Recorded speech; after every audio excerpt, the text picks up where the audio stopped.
Não. É para os amigos a lei ou a ausência da lei. E para os inimigos também, a lei ou a ausência da lei. Bom, então nós vamos chegar aí, eu falei muito da questão imobiliária, mas vamos chegar na questão da mobilidade. A última vez que eu fui falar para o Ministério Público, eu falei da questão dos automóveis, que era prioridade na mobilidade urbana brasileira, da questão do capital imobiliário e da questão do capital de construção pesada, que faz a infraestrutura nas cidades. Vocês vão achar na merenda escolar, no fornecimento de material para as prefeituras, quantos lobbies vocês desejarem nos orçamentos, em cima dos orçamentos públicos. Mas, do ponto de vista urbanístico, esses três, eles são os grandes vilões do que está acontecendo nas nossas cidades. Então, vamos falar dos automóveis. O governo, eu estava dizendo, não é? Decidiu que uma dos carros força do crescimento econômico no Brasil seria a indústria automobilística, porque ela de fato pesa muito sobre o PIB. Porque não é só a indústria que produz automóveis, é toda a rede do combustível, de distribuição, de produção, de peças, enfim, não é? De manutenção. Então, a partir de uns 5 anos atrás, as nossas cidades começaram, elas já eram inviáveis, né? Aliás, por ser periferia do capitalismo, as nossas cidades já são extremamente contraditórias, não é? Uma parte das cidades é produzida pelos próprios moradores, é pré-moderno, não é? Porque é uma força de trabalho barata, né? Mas essa enxurrada de automóveis nas cidades brasileiras foi a conta, não é, de travar a mobilidade nas cidades por completo e travar agora para a classe média também. Então, houve uma certa democratização da distribuição da imobilidade nas cidades, a menos de quem tem helicóptero, eu preciso sempre lembrar, não é? Mas, se vocês olharem o gráfico da imobilidade, ele também tem uma lógica em relação à renda. Quem tem menos renda tem uma imobilidade maior do que quem anda de automóvel. E quem mora, evidentemente, em áreas mais centrais, digamos assim. Embora isso agora teria até uma discussão, porque tem todos os loteamentos fechados em volta de São Paulo, que também são pessoas que muitas vezes vêm trabalhar em São Paulo, né? Mas vamos falar então um pouquinho dos automóveis. Eles dobraram de número nos últimos 5 anos. Eles são responsáveis pela maior parte da poluição. A poluição é responsável pela diminuição da expectativa de vida do paulistano. Isso são pesquisas do professor Paulo Saldiva, não é? A poluição tem sido responsável também por outras doenças, assim como doenças coronárias, não é? O número de acidentes provocados pelo trânsito é bárbaro, são números de guerra civil. Apenas na cidade de São Paulo, no último ano, foram 1.300 mortes, a maior parte de pedestres, e depois de motoqueiros, em segundo lugar. 40 mil mortes em todo o Brasil, por ano. Vocês imaginem o custo disso, o IPEA calculou há 10 anos atrás, agora deve ser uma conta astronômica, não é? E as horas que as pessoas ficam dentro do transporte, ou do trânsito. O tempo médio da viagem é de 2 horas e 42 minutos. E o tempo para 1/3 da população é de mais de 3 horas. Quem fica no carro ainda tem alguma opção, principalmente se tiver ar-condicionado. Vocês imaginem quem está no ônibus lotado em pé. E o que eu escrevi, eu tenho uma certa obsessão, é pelo motorista do ônibus, como é que o sujeito aguenta.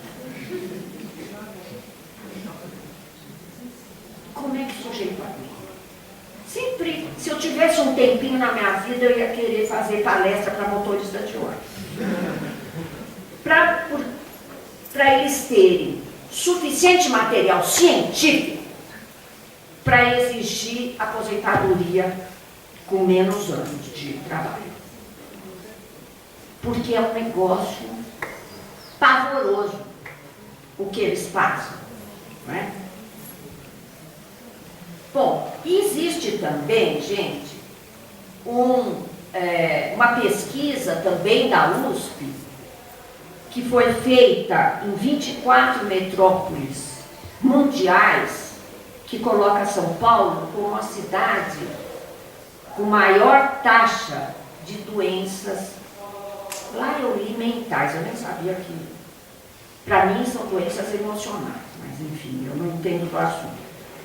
Depressão, ansiedade mórbida, comportamento impulsivo. 30% das pessoas na metrópole paulista. A maior parte não é devido ao trânsito e ao transporte. Talvez o transporte tenha aí sim um peso, é de mulheres que moram em áreas vulneráveis. Quem tem empregada doméstica em casa e tem a mínima sensibilidade entende perfeitamente o que significa.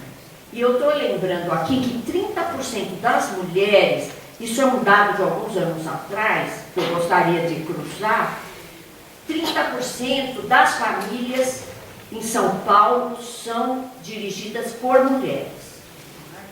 Que não deve ser por acaso. É mais atualmente. Eu estou dizendo que eu tinha esse dado de alguns anos atrás. Seguramente isso deve ter aumentado, não é? Bom, para completar esse quadro, vamos falar das obras de infraestrutura, que é para o automóvel andar. E que são verdadeiros assaltos aos cofres públicos. Municipais, sem dúvida nenhuma.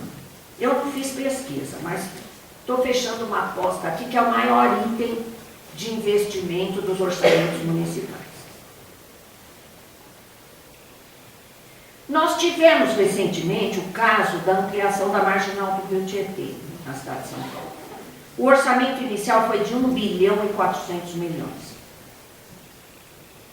Eu costumo dizer, foi uma ampliação da área de congestionamento para os automóveis, para mais automóveis ficarem parados jogando monóxido de carbono no ar. Por quê? Porque é meio óbvio que se entram centenas de automóveis por dia em cada cidade brasileira. Eu tinha esse número, porque quando eu fui para Fortaleza, o pessoal me passou, quando eu fui para Recife, o pessoal me passou, e agora eu não estou lembrando, infelizmente, mas são números absurdos. Quer dizer, você amplia as avenidas, você amplia viaduto, túnel, ponte. É óbvio que isso não tem limite. Isso é óbvio, é uma conta de idiota, não é? Mas nós ampliamos a margem do rio, aquela que deveria absorver as águas do rio quando ele transborda. Houve uma bobagem de fazer lá as marginais, assim como os planos do prefeito Prestes Maia, que eram muito festejados, não é? Década de 30, 40, impermeabilizaram os fundos de vale na cidade de São Paulo. Uma das causas das enchentes. Não é? E nós impermeabilizamos um pouco mais as margens dos rios. Mas se na época do Prestes Maia isso não era importante e ninguém tinha chamado a atenção, na época em que o senhor Serra era prefeito da cidade de São Paulo, a gente já tinha chamado a atenção muitas vezes. E nós fizemos manifesto de urbanistas contra a impermeabilização, que nos custou, eu não sei se 1,7 bilhões ou qualquer coisa parecida. A mais, né? Não ficou, evidentemente, como nunca fica essas obras no orçamento inicial. E agora a gente ficou sabendo desse túmulo de 3 bilhões. Eu pude falar no conselho da cidade sobre ele e pude festejar o dia que o Pedro me falou. Porque eu falei para o Pedro, olha, eu tenho uma meta, que agora eu me proponho a pouca coisa, já que eu vi as nossas cidades entrarem num abismo e trabalhei 40 anos com a política urbana no Brasil, me senti completamente derrotada, vocês imaginem, não é? Eu tinha uma meta, que era derrubar esse túnel. Eu falei, eu me proponho a pouca coisa, eu não me proponho a salvar cidades brasileiras, como eu tive ilusão um dia, claro, megalomania, mas agora isso já passou, gente. Agora ninguém vai me pôr camisa de força porque eu estou normal. Né? Bom, agora eu queria falar para vocês também que a cidade de São Paulo tem 90 quilômetros de metrô. É ridículo. É ridículo. Não dá para falar outra coisa. Não é? São 20 anos de tucanato no governo do Estado e nós temos esse absurdo de trilhos. Parece que 12 quilômetros de trem e 90 quilômetros de metrô. E mais, a irracionalidade, existe como é que a gente, teólogo do movimento Passe Livre, que eu admiro muito, que é o Lúcio Gregory, não é? Que fala muito da irracionalidade na área de transportes, não é? A irracionalidade é tão grande que na região metropolitana, se o sujeito mora no Santo André e trabalha em São Paulo, ele paga a mais na tarifa, ele não paga uma tarifa como se ele estivesse na região metropolitana. E mais, também não há racionalidade entre as linhas dessa cidade. Todos disputam o passageiro, não é? Não há uma fiscalização do número de ônibus em cada linha, do intervalo entre os ônibus. Enfim, nós estamos no reino da irracionalidade do ponto de vista da mobilidade da maior parte da população da cidade. E essa irracionalidade nos custa caro. Além de tudo, nós pagamos caro por ela. Os especialistas em transporte, como Nazareno, Stanislau, Afonso e o Marcos Bicalho, têm mostrado o quê? Que o transporte coletivo está subsidiando o transporte individual. Que a desoneração fiscal que o governo federal fez para a indústria automobilística é equivalente ao que a indústria mandou para fora do país no mesmo período. Vocês querem mais? Para dizer que o milharal está seco? Vocês podem dizer, bom, mas nem todo mundo sabia disso. As pessoas intuem, gente. As pessoas percebem que entre o discurso e a prática há uma distância muito grande. As pessoas percebem que quem está governando é quem financia a campanha nas câmaras municipais. são totalmente submissas. Tem gente honesta? Tem. Eu conheço a presidente Dilma. Eu ponho minha mão no fogo por ela. Mas, eu costumo dizer, o prefeito não faz o que quer. Ele pode até decidir que ele não vai mais ser eleito e contrariar a correlação de forças, mas ele não consegue nem fazer. É por isso que eu quero dizer, como urbanista, que tem 40 anos de trabalho profissional e 36 anos como professora da USP. É só com a população nas ruas que nós vamos ter cidades melhores. É preciso entender que nas ruas não significa conselho participativo, não. Eu tenho discutido com os movimentos sociais essa questão. Eu acho que é importante ter conselhos. Talvez, num determinado momento que a correlação de força seja mais favorável, a gente possa fazer mais coisa nos conselhos. Neste momento, nesse momento não, nós já estamos em outro momento. E é sobre isso que eu quero só acabar agora de dizer. É tão impressionante os ganhos que nós tivemos nos últimos 15 dias. É tão impressionante. Eu vou querer fazer uma listinha. Estava falando com o Pedro hoje que eu quero fazer uma lista.